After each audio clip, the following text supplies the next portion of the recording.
엘리야 하면은 구약 시대에서 가장 능력 있는 선지자로 꼽힙니다. 가장 능력 있는 선지자가 등장했다는 것은 그 당시의 상황이 가장 어두운 시대였고 또 절망적인 시대였다는 것을 반영합니다. 너무 어두운 시대였기 때문에 하나님께서 비상조치로 엘리야와 같은 특별한 종을 보내신 것입니다. 엘리야 시대에 하나님께서 3년 6개월 동안 비를 거두어 가시고 온 땅에 기근을 주신 일이 있습니다. 3년이 좀 지나고 나서 하나님이 엘리야를 불러서 이제 내가 다시 이 땅에 비를 내려주겠다고 말씀하십니다. 18장 1절에 보면 비를 주신다고 약속하셨어요. 그런데 이것은 참 놀라운 일입니다. 왜 그런가 하면은 열왕기상 8장 35절부터 36절을 보면은 예루살렘 성전을 처음 신축하고 낙성식을 할 때에 솔로몬이 낙성식 하는 자리에서 하나님께 드린 기도가 있습니다. 그 기도 가운데 하나님이여 만일 이 백성이 범죄하여 하늘이 닫히고 비가 없어서 주의 벌을 받을 때에 이 백성이 성전을 향하여 주의 이름을 인정하고 그 죄에서 떠나거든 주는 죄를 사하시고 주의 땅에 비를 내리어 주시옵소서 하는 기도를 했습니다. 그러니까 비가 오지 않는 기근을 만났을 때는 제일 먼저 조건이 백성들이 회개하고 돌아오는 것이었습니다. 그럴 때 하나님이 비를 다시 주시게 되어 있는데 지금 엘리야 시대는 아왕을 위시해서 모든 백성들이 3년 6개월 동안 비가 오지 않았지만 회개했다는 흔적이 전혀 없습니다. 하나님을 불렀다는 흔적도 없어요. 그럼에도 불구하고 하나님이 3년 좀 지나자 다시 비를 주시겠다고 약속하신 것입니다. 이것은 참 놀라운 일입니다. 왜 그렇게 하셨을까? 제가 볼 때는 또 한 번 백성들에게 회개할 수 있도록 하나님의 표적을 보여주시는 것이 아닌가 이렇게 생각을 하고 또 한 가지 이유는 이스라엘 나라가 그렇게 우상숭배로 도덕적인 타락으로 온통 냄새가 나고 있지만은 그 가운데서도 소수의 경건한 자들이 숨어 있었습니다. 환난을 피해서 굴 속에서 떡과 물을 가지고 연명하고 있었던 100여 명의 선지자를 위시해서 엘리야 밑에 있었던 선지학교 학생들과 그의 가족들, 그래서 이곳저곳에 소수의 경건한 자들이 숨어 있었는데 이 사람들을 하나님이 불쌍히 여기셔서 비를 다시 주신 것이 아닌가 저는 생각합니다. 오늘도 이 원칙은 통합니다. 항상 사단의 충동과 인간의 욕심이 전쟁을 불러일으킵니다. 그래서 페르시아만에 이미 전쟁이 터졌습니다. 그러나 제가 분명히 믿기로는 다국적 군이든 아랍안에 있는 사람들 중에든 하나님이 택하신 백성들이 숨어 있습니다. 그들은 하나님이 반드시 불쌍히 여기시고 돌보아 주실 것을 저는 믿습니다. 그런데 오늘 우리가 읽은 본문에서 참 이상하게 느껴지는 장면이 한두 개 있는데 우선 먼저 참 이상하다 하고 느껴지는 장면 하나는 비를 달라고 구하면서 산 꼭대기에 엎드려 있는 엘리야의 모습입니다. 여러분 18장 1절에 하나님이 엘리야를 불러서 이미 비 주신다고 약속했죠? 하나님이 이미 약속하셨으면 그건 걱정 안 해도 될 일 아닙니까? 기다리면 해결 다 될 문제 아닙니까? 그런데 마치 하나님이 못 믿어서 안 주실까 겁이 나가지고 신앙이 없어서 하나님 앞에 무릎 꿇고 매달려 있는 것 같은 모습이 꼭 엘리야의 모습처럼 우리 눈에 들어옵니다. 좀 이상하게 보여요. 이것은 인간 사이에는 통하지 않는 태도입니다.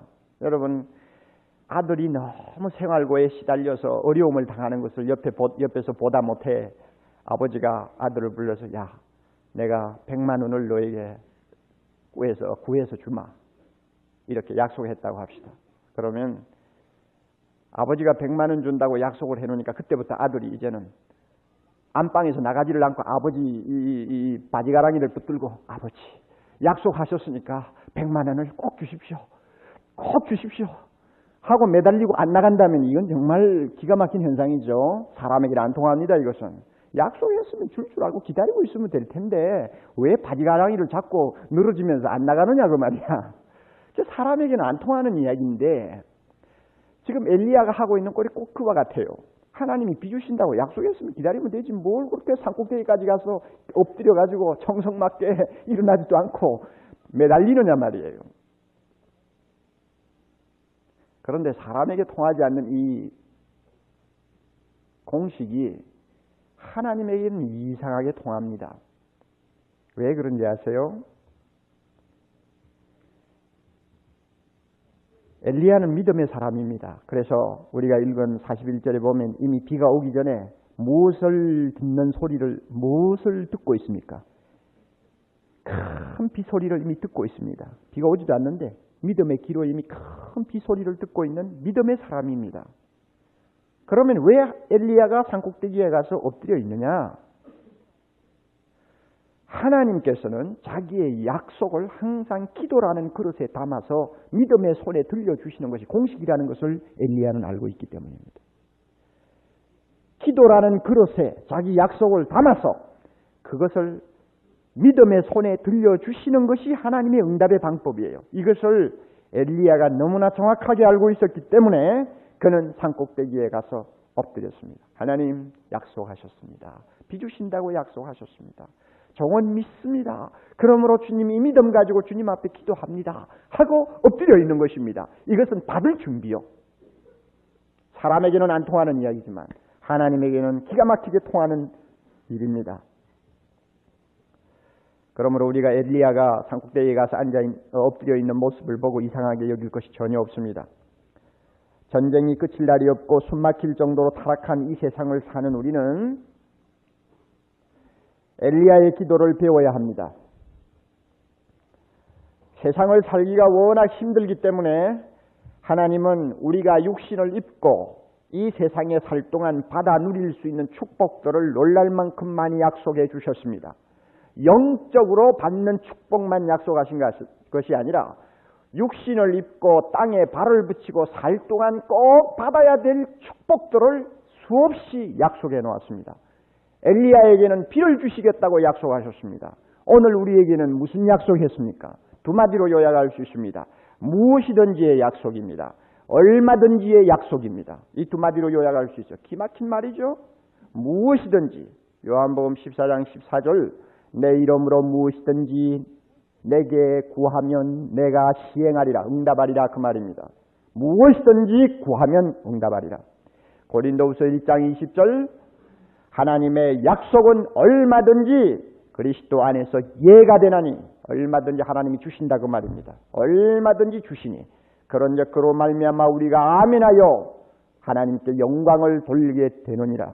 이 두 성경 말씀만 비교해 보아도 무엇이든지 얼마든지의 약속을 우리는 이미 받고 있습니다. 예수 그리스도는 온전한 하나님인 동시에 온전한 사람이었습니다. 특별히 요한복음 14장 14절 말씀을 하실 때에는 너희가 내 이름으로 무엇이든지 내게 구하면 내가 시행하리라 하는 이 말씀을 하실 때에는 육신을 입고 세상에 와서 사시던 예수님이 가장 연약해져 있을 때요, 슬퍼할 때요, 고통을 맛볼 때요, 그야말로 먹지 못하고 마시지 못하고 있었던 때였습니다. 십자가를 눈앞에 두고 있었기 때문에 그렇습니다. 그리고 제자들은 근심과 좌절에 빠져 있었습니다. 이런 상황에서 우리 주님이 주신 약속이 무엇이든지 구하랍니다. 주님이 하나님 나라에 계시면서 말씀하신 것이 아니라 육신을 입고 세상에 오셔서 우리와 똑같은 모습으로 고통하는 과정에서 육신을 입고 있는 우리를 보고 약속하신 것이 무엇이든지 구하라는 약속입니다. 그러면 주시겠다고 한 것입니다. 그러니까 이 약속이 얼마나 실질적인 것인가를 알아야 합니다. 그런 상황에서 주신 약속이기에 우리의 마음에 와 닿는 것이 있습니다. 이 연약한 몸을 입고 험악한 세상 걸어갈 동안 필요한 것도 이 무엇이든지 속에 다 포함이 되는구나. 이것을 우리가 금방 알아차릴 수가 있습니다. 사랑하는 형제자매 여러분, 하나님이 누굽니까? 사무엘상 15장 29절 이스라엘의 지존자 하나님은 거짓이나 변개함이 없으시니 그는 사람이 아니므로 결코 변개치 않으시니이다. 사람이 아니기 때문에 거짓말 안 하신다 그 말입니다. 마음을 이랬다 저랬다 바꾸지 않는단 말입니다. 무엇이든지 얼마든지 주신다고 약속했으면 그대로 시행하시는 하나님입니다. 그러므로 남아있는 문제는 무엇이냐? 남아있는 문제는 우리가 갈멜산 꼭대기에 엎드린 엘리야가 되어야 한다는 것입니다.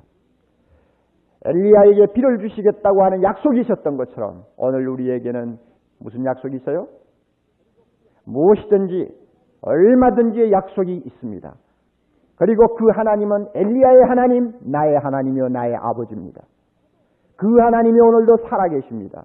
그러므로 우리에게 필요한 것은 나도 엘리야처럼 엎드리는 거예요. 약속을 붙들고 믿고 하나님 앞에 엎드리는 그것이 필요합니다.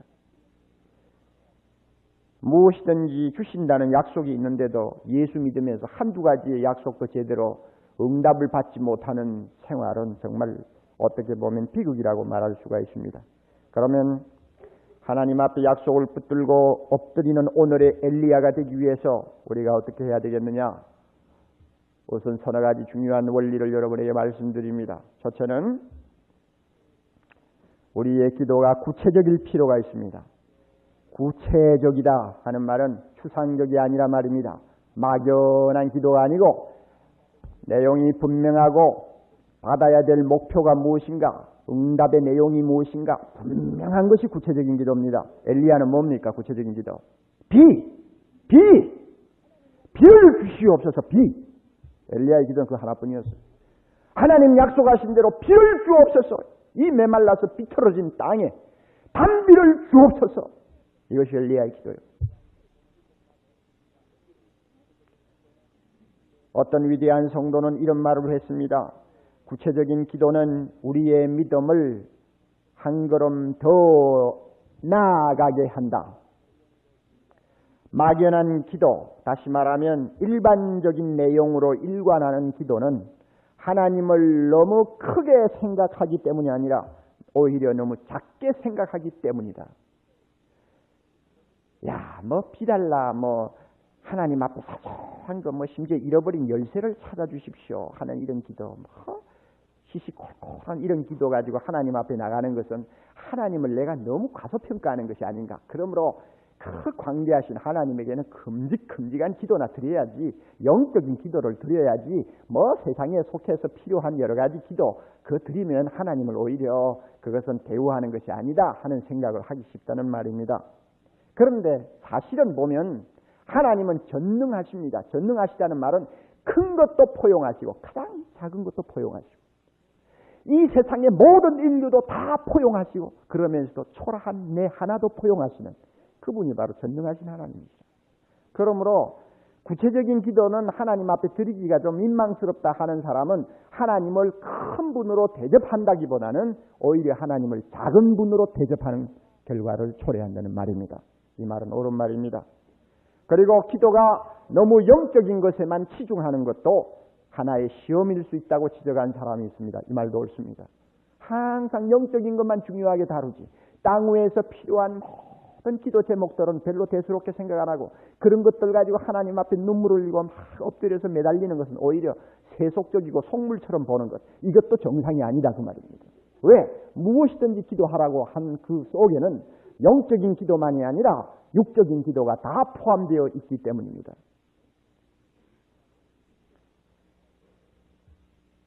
그래서 존 루이스라고 하는 분은 말하기를 기도는 시내 관광을 한 멋진 세단차가 아니다 그랬습니다. 시내 관광하면 멋진 세단차를 타고 한번 여러분 외국에 나가서 도와보세요. 다니면서 그저 좋은 데만 슬슬 골라다니면서 적당히 보고 오죠. 그 관광이란 말이에요. 그러면 기도는 그게 아니고 기도는 꽃장 창고로 가서 자기가 원하는 물건을 싣고 들어오는 트럭이라고 했습니다. 그렇죠. 구체적이어야 해요. 내가 싣고 들어올 물건이 무언가를 정확하게 알고 가서 싣고 들어오는 것이 기도라 그 말입니다. 막연히 구경하는 게 기도 아닙니다. 그러므로 엘리야처럼 우리는 기도가 좀 구체적이어야 합니다. 비를 주시옵소서. 믿습니까? 두 번째, 우리는 내 자신이 정한 D-Day, 이 마지막 시한을 가지고 조급하게 기도해서는 안 됩니다. 하나님이 정한 시간이 있어요. 응답의 시간이 있습니다. 그 시간까지는 내가 할 일은 기도하면서 인내하는 것뿐입니다. 엘리야는 응답이 보이기까지, 하나님이 비를 주신다는 확증을 잡기까지는 그 자리에서 일어나지 않았어요. 인내하는 것입니다. 어느 부인이 빌리그레암 목사님에게 편지를 썼습니다. 목사님, 저는 남편을 위하여 10년을 기도했어요. 남편이 예수 믿고 돌아오기를 10년 동안 간절히 기도했는데 요사이 최근에 와서는 더 남편이 난폭해지기만 하니 어떻게 하면 좋겠습니까? 그 편지를 받은 빌리그레암 목사님 답장을 쓰기를, 부인 10년 기도하셨다고요? 더 기도하세요. 더 계속하세요. 그렇게 답장했습니다. 그랬더니 얼마 후에, 한두 달 후에 편지가 다시 왔는데, 목사님, 우리 남편 놀랍게도 극적으로 변화받아서 예수 믿게 되었습니다 하고 전했습니다. 그래서 빌리그레암 목사님이 하는 말이, 야, 10년이 돼서 10년 기도했으니까 이제는 못하겠다 하고 끊어버렸으면 그 남편이 회개했을까? 10년 기도하고 또 더 기도했으니까 남편이 돌아온 것 아니냐. 이게 인내입니다. 그래서 기도라는 것은 말 몇 마디를 해놓고는 그 다음에 거둬들이는 순수익이 가장 최고로 많은 것이라고 하는 그런 표현을 하는 분이 있습니다. 부가 가치가 제일 많은 것이 기도다. 몇 마디 기도해놓고 너무나 큰 유익을 얻는 것이 기도 아닙니까? 인내하는 자에게는 이와 같은 기도를, 이와 같은 축복을 줍니다. 그래서 라이스라고 하는 유명한 기도의 용사는 이런 말을 했어요. 계속 기도하십시오. 당신의 기도가 이루어질 때까지 계속 기도하십시오. 당신의 기도가 이루어질 때까지 하나님의 위대한 약속은 언제나 진실하니 계속 기도하십시오. 당신의 기도가 이루어질 때까지 기도하십시오. 있네요. 세 번째로 우리가 엘리야에게서 또 배워야 할 것이 있습니다. 우리가 엘리야처럼 무릎 꿇려면 어떻게 하느냐? 비록 작은 구름일지라도 눈에 들어올 때까지 살피면서 기도해야 합니다. 즉 큰 기대감을 가지고 기도해야 된다는 말입니다. 하나님이 반드시 비를 주신다는 기대감을 가지고 기도하는 사람이 되어야 합니다. 기도는 쇼 윈도우를 구경하는 사람처럼 하면 안 되고, 백화점에서 내가 사야 될 물건이 어디 있나 하고 그 코너를 열심히 찾아다니는 사람처럼 기도해야 합니다. 쇼 윈도우를 구경하는 사람은 그저 무슨 물건이 있더니 그게 문제가 아니죠. 잘 진열해 놓은 여러 가지 아름다운 상품들을 그저 슬슬 지내가면서 보면 끝납니다. 그러나 무엇인가 구체적으로 사야 되겠다는 기대감을 가지는 사람은 내가 사고 싶어하는 물건이 어디 있나 하고 온 사방을 눈을 부릅뜨고 찾아다닙니다. 이거 기대감 아닙니까? 기대감. 기도는 그런 기대를 가지고 해야 돼요. 그랬더니 엘리야의 눈에 드디어 작은 구름이 지중해에서 떠오르는 것을 보았습니다. 여러분, 엘리야처럼 엎드리고 기도하기를 원합니까? 응답받기를 원합니까? 구체적인 기도 제목을 가지고 엎드리십시오. 끈질기게 인내하면서 기도하십시오. 반드시 하나님이 주신다는 기대감을 갖고 기도하십시오. 그러면 우리는 엘리야처럼 응답받을 수 있습니다. 드디어 하늘이 새카만 구름으로 덮여 장대비가 쏟아지기 시작했습니다. 여러분, 우리에게도 비가 좀 와야 되겠어요. 무슨 뜻인지 아시죠? 우리에게도 좀 큰 비가 내렸으면 좋겠어요. 우리 모두가 기도의 응답을 받는 엄청난 축복을 좀 날마다 좀 체험했으면 좋겠어요. 너무 기도 응답이 모자라기 때문에 우리의 가슴이 막 그냥 가뭄에 갈라진 논바닥처럼 너무 앙상하게 되어 있는 모습을 자주 봅니다. 오늘 우리에게 비가 좀 필요해요. 하나님이 내려주시는 기도의 응답이 좀 필요해요. 장대비가 쏟아지는 것이 좀 필요해요.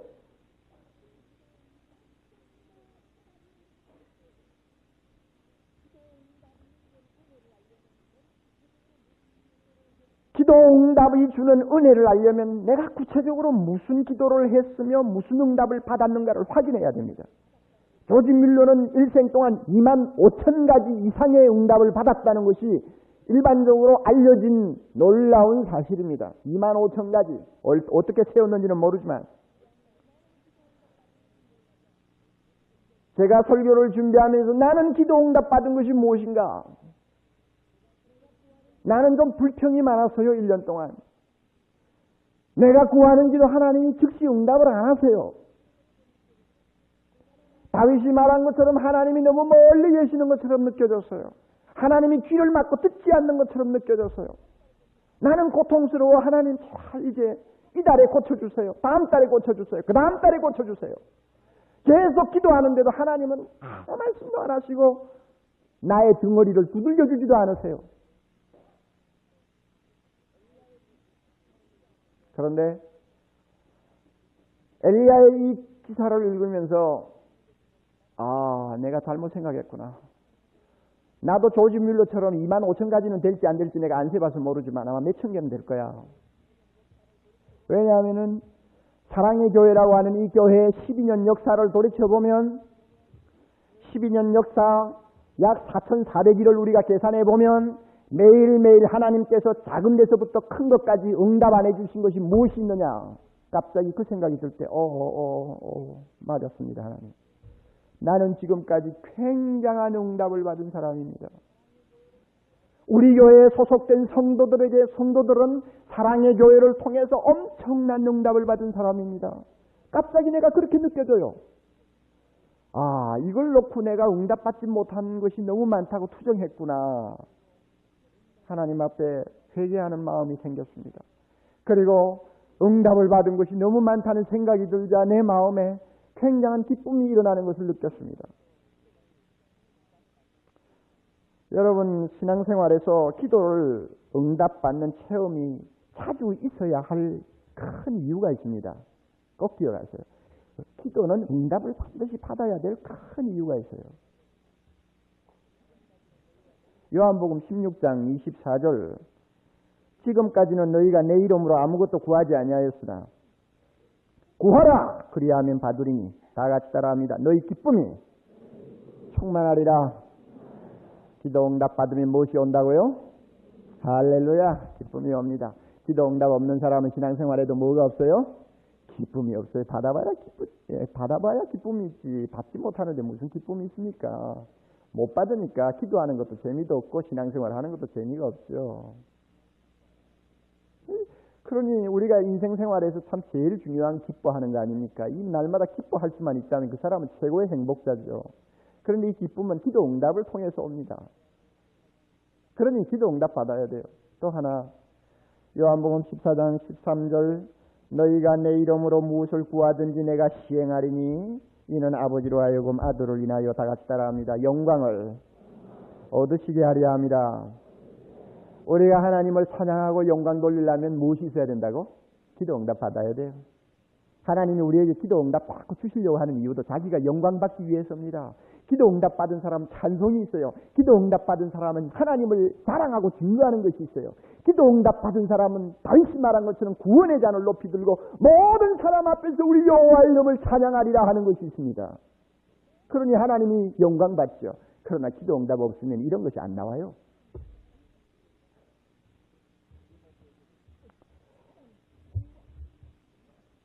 우리 모두에게 기쁨, 하나님께 영광 이것이 있으려면 기도 응답 받아야 합니다. 받아야 돼요. 받으려면 엘리야처럼 엎드려야 됩니다. 본문에서 또 하나 참 기이하게 느껴지는 장면 하나가 있습니다. 그것이 뭐냐면 바로 46절인데요. 여호와의 능력이 엘리야에게 임함에 저가 허리를 동이고 이스라엘로 들어가는 곳까지 아합 앞에서 달려갔더라. 제가 이 본문을 놓고 빗속을 달리는 엘리야라고 제목을 붙였죠. 그랬더니 우리 교회 부목사님 한 분이 목사님 꼭 영화 제목 같아요. 그래. 그러고 보니 꼭 영화 제목 같아. 빗속을 달리는 엘리야. 아마 여러분 안 잊어버릴 거예요. 참 저는 이 내용이 어떻게 와서 마음에 와 닿는지 모릅니다. 그 이유를 내가 지금 설명하려고 그래요. 아방이 지금 비를 맞으면서 마차를 타고 지금 자기 여름 별장이 있는 이스라엘로 지금 가고 있습니다. 갈멜산에서 이스라엘까지의 거리가 약 18마일. 적어도 50리 가까운 길입니다. 굉장히 먼 길이요. 그런데 비가 쏟아지자 지금 아방은 수레를 타고 갑니다. 그런데 하나님의 신이 엘리야를 강하게 사로잡자 엘리야가 가만히 앉아있을 수가 없어서 마차 앞에서 장대비를 맞으면서 그 50리길을 달려갔다 그 말입니다. 그 달려간 엘리야의 모습을 한번 가만히 머리에 상상을 해보세요. 어떤 사람은 그 사건을 놓고 왜 엘리야가 그렇게 마차 앞에서 다른막질을 했을까? 아방이 엘리야의 달려가는 그 모습을 보고 감동을 받아 하나님 앞에 회개하고 돌아올지 몰라서 그랬다 하는 해석도 있습니다. 그러나 저는 그 해석은 받아들이지 않아요. 엘리야가 왜 뛰었을까? 금방 말씀드린 것 두 가지요. 엘리야는 이미 기도의 응답을 받았습니다. 비가 쏟아집니다. 무엇이 있습니까? 응답받은 자에게 기쁨이 있습니다. 무엇이 따라옵니까? 하나님께 영광 돌리고자 하는 마음이 일어납니다. 바로 이 두 가지 때문이요. 그래서 엘리야는 기쁨을 이기지 못하여 비를 맞으면서 아방 앞에서 다른 박질을 치는 것입니다. 얼마나 신납니까? 그리고 그가 무엇이라고 외쳤을까요? 아마 입을 꾹 다물고 달리지는 아니했을 것입니다. 무엇인가 마음으로 외치고 입으로 소리쳤을 것입니다. 여호와를 보라, 살아계신 하나님을 보라, 이 비를 주신 하나님을 보라. 이스라엘 백성아, 아방아, 이 하나님에게로 돌아오라. 오늘 이 하나님이 살아계시다 하고 외치면서 뛰었을 것이요. 얼마나 멋있는 장면이요, 여러분. 장엄한 퍼레이드요.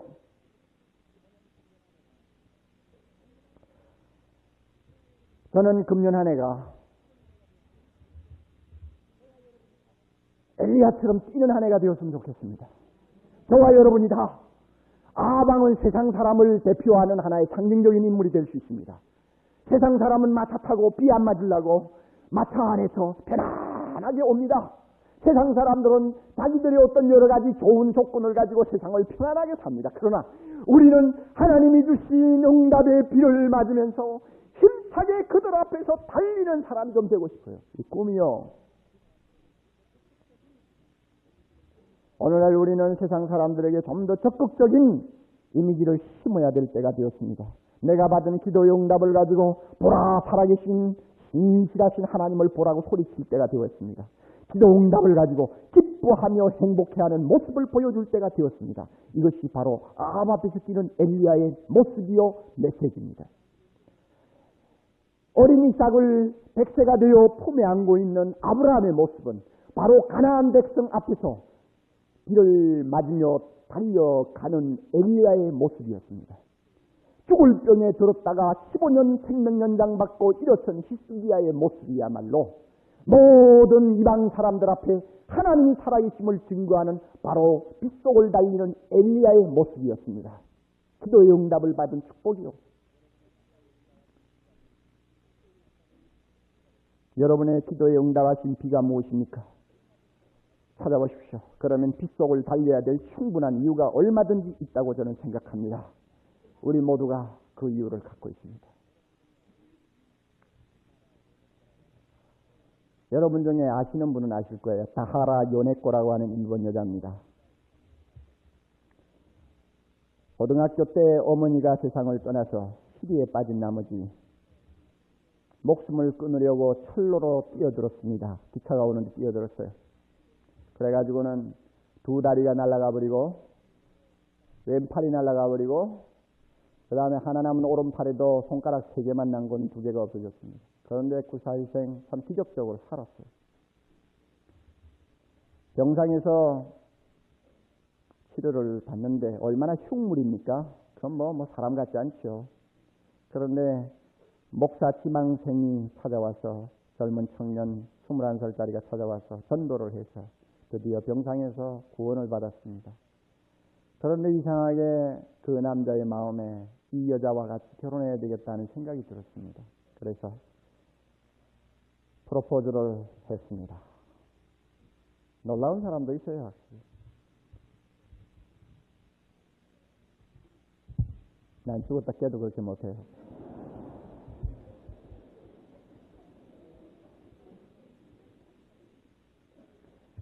근데 여자가 그걸 선뜻 받아들이겠어요? 못 받아들이죠. 그러니까 기도해보자고 서로 약속했습니다. 그래가지고 얼마 동안 기도하고 나서 받은 응답이 뭐냐 하고 서로 내나는 이상하게 성경구절이 똑같은 성경구절이 나왔어요. 여자에게도 남자에게도. 그게 뭐냐, 마태복음 18장 19절. 진실로 다시 너희에게 이르노니 너희 중에 두 사람이 땅에서 합심하여 무엇이든지 구하면 하늘에 계신 내 아버지께서 저희를 위하여 이루게 하시리라. 두 사람이 누구요? 자기들 둘이가 세상을 살면서 비록 하나는 완전히 불구자지만 합심하여 무엇이든지 구하면 하나님이 다 이루어 주신다고 했으니 결혼하자 그거야. 그래서 두 사람이 결혼했습니다. 지금은 두 아이의 엄마요, 부부가 국제적으로 알려진 유명한 인사입니다. 그 여인이 쓴 책, 연애고가 쓴 책 이름이 뭔지 알아요? 산다는 것이 황홀하다. 산다는 것이 황홀하다. 여러분 그 제목만 봐도 비를 맞고 달려가는 엘리야의 모습을 봅니다. 그렇죠? 다리 두 개가 없어서 우족을 가지고 다니고 오른팔은 아예 아무것도 달지 않고 손가락 한 손 오른손 남은 거 손가락 두 개가 없어져서 세 손가락만 가지고 있는데 뭐라고 그래요? 산다는 것이 뭐예요? 황홀하다. 내가 그 책 제목을 보고는 얼마나 뜨끔했는지 몰라요. 야, 이 책 제목 하나만 가지고도 이거는 분명히 빗속을 달리는 엘리야의 이미지를 그대로 보여주는 것이란 말이요. 자기가 다 멀쩡한데도 산다는 것이 황홀하다가 아니라 산다는 것이 지겹단데, 이 여자는 도대체 어떤 여자길래 그런 모습을 가지고도 산다는 것이 황홀하다? 그 다음에 또 하는 말이 있어요. 나는 손가락이 3개나 됩니다. 이건 또 무슨 소리야? 놀라운 이야기예요. 그런데 그분이 쓴 책 가운데서 감자와의 싸움이라고 하는 내용이 있습니다. 제가 이것은 꼭 소개하고 싶어요. 오늘 왜 그런가 하면 여러분에게 구체적인 기도를 하라고 말씀을 드렸기 때문에 그렇습니다. 그가 처음으로 이제 결혼하고 나서 손가락 3개만 남은 오른손에 칼을 쥐고는 감자 껍질을 벗기려고 합니다. 식사 준비를 해야 되니까 감자 껍질을 벗기려고 하는데 그게 벗겨지겠어요? 감자가 대르르 굴러가가지고 자기 기분을 조롱이라도 하듯이 그냥 땅바닥에 제멋대로 굴러다닙니다. 이 여자는 필사적으로 칼을 들고 쫓아다니는데 그럴 때 그 마음에 일어나는 초조감, 무서운 힘으로 덮쳐오는 절망감 때문에 견딜 수가 없었습니다. 만약 그런 일이 조금이라도 더 계속되었더라면 손에 들고 있는 식칼로 무슨 일을 저지를지 몰랐다고 했습니다. 그러나 그때 그는 처절한 목소리로 하나님께 부르짖기 시작했다고 합니다. 손가락 3개로 식칼을 든 채 눈물과 땀으로 범벅이 된 처량한 모습으로 하나님을 향하여 부르짖었다고 했습니다. 기도 내용을 제가 읽어드릴게요. 아버지여, 당신은 나 같은 인생도 당신의 자녀로 삼아주셨습니다. 그리고 당신은 나 같은 것을 결혼까지 할 수 있도록 도와주셨습니다. 나의 가정은 당신께서 선물로 주신 가정입니다. 이제 나의 남편은 얼마 있지 않아 식사하러 돌아올 것입니다. 사랑하는 내 아이들도 허기가 져서 내가 만든 저녁을 먹기 위해 기다리고 있습니다. 그렇지만 나는 저녁 반찬으로 사용할 이 감자를 깎을 수가 없습니다. 당신은 나의 이 연약함을, 나의 이 처량한 상태를 무엇 하나 빼놓지 않고 다 아실 뿐만 아니라 오늘까지 나를 인도해 오시지 않으셨습니까? 아버지여, 어떻게든 할 수 있는 방법이 있을 줄 압니다. 당신의 방법을 나에게 가르쳐 주옵소서. 하나님, 나에게 힘을 주소서. 이 감자를 꼭 깎을 수 있도록 도와주소서. 감자 껍질 벗기는 문제를 놓고 기도한 사람은 세계 역사상 처음입니다, 이게. 그런데 그가 이 기도를 하고 정신없이 하고 나서 눈을 떴는데 잔잔한 물가에 차츰차츰 물이 차오르듯 형용할 수 없는 평안이 그의 마음에 넘쳐 일어났고 갑자기 아이디어가 생겼어. 그래서 급히 가가지고는 다른 감자 하나를 씻어가지고는 도마 위에 놓고는 반으로 딱 잘랐습니다. 그랬더니 이놈이 잘라진 감자가 납작하게 도마 위에 이렇게 붙었지 않았겠어요? 그러니까 그 다음부터 이제 꼭대기로부터 살살살살 이제 껍질을 벗기는데 이놈의 감자가 어떻게 피남철에 붙은 것처럼 꼼짝을 안 하고 있습니다. 여기가 살살 깎아내렸다. 하나님이 주신 기도의 응답입니다. 아멘, 여러분. 그렇게 해서 얻어진 승리감에 그의 기쁨은 충만했고 지혜를 주시는 하나님께 진심으로 감사한다고 했습니다. 감자 껍질 벗기는 사소한 일까지 기도의 제목입니다. 그 기도의 응답을 받는 사람이기에 산다는 것이 황홀하다. 그 말을 할 수 있고 그 말을 하는 그 모습이 바로 아방 앞에서 피를 맞으며 달려가는 엘리야의 모습입니다.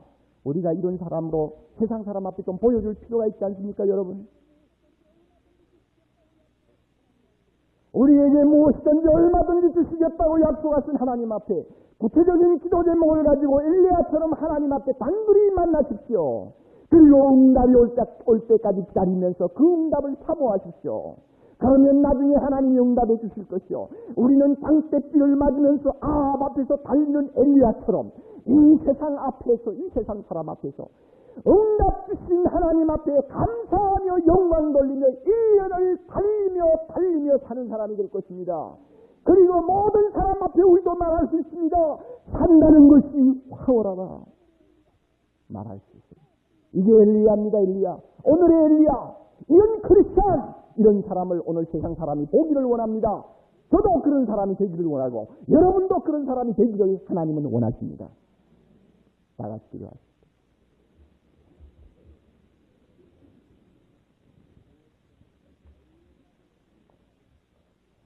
무엇이든지 얼마든지 구하면 주시겠다고 약속하신 사랑의 아버지시여, 오늘 우리는 엘리야처럼 그 약속 붙들고 엎드리기를 원합니다. 그리고 구체적으로 지극히 작은 것까지도 기도해서 응답받는 자가 되기를 원합니다. 감자의 껍질을 벗기는 문제까지도 하나님 앞에 기도해서 응답받기를 원합니다. 비록 남처럼 부하지 못하고 남처럼 사지가 멀쩡하지 못하고 남처럼 건강하지 못하고 남처럼 여러 가지 면에서 주님 성공하지 못했다 할지라도 세상 사람 앞에서 나에게는 무엇이든지 주시는 하나님 아버지가 계시기 때문에 산다는 것이 황홀하다고 말할 수 있는 우리가 되게 하옵소서. 그리하여 1년 동안 피를 맞으며 달리는 엘리야가 되게 하옵소서. 예수님 이름으로 기도하옵나이다. 아멘.